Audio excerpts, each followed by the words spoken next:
আসো না, যাও আসো আসো। বিছানা গুছিয়ে যে ভালো না না, এমনি 2 সেকেন্ড, এটা তুমি আসো আসো। ঠিক লেগে যাচ্ছে 2 সেকেন্ড 2 সেকেন্ড।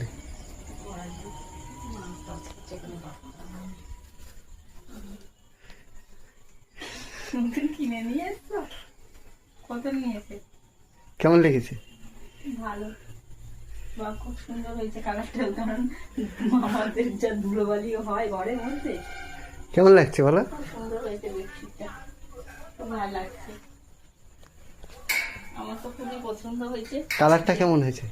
কালারটা ভালো হয়েছে এই কারণেই বলবো, হ্যাঁ, কারণ আমাদের বাবু আর বাবুকে বলা ভুল, আমরা সবাই ঘর মানে বিছানার পত্র একটু নোংরা করি প্রচুর, সেই জন্য সেই তুলনামূলক এতে বেডশিটের কালারটা খুব সুন্দর হয়েছে। আমি সাদা কালারটা নিয়ে আসতে চাইছিলাম। না না বাবা, ভালো করেছে সাদা কালার। কত পড়েছে? কত পড়েছে বল, কত নিতে পারে? 200 টাকা। হ্যাঁ, 200 টাকা। আমরা ওই দিদির কাছ থেকে নিয়েছিলাম, কত টাকা নিয়েছিল বলো তো? 700 টাকা। 700 টাকা। সেখানে দাম কমিয়ে 600 টাকা নিয়েছিল। 600 টাকা? না না, ওই দিদির কথা বলছি, 600 টাকা নিয়েছি। এইটা কত নিয়েছে? কত নিতে পারে তুমি বলো? 200 টাকা। 200 টাকাই নিয়েছে।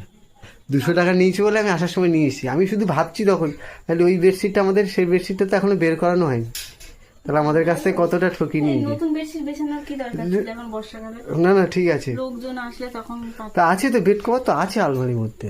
ভালো হয়েছে, ভালো লাগছে। ভালো লাগছে? হুম।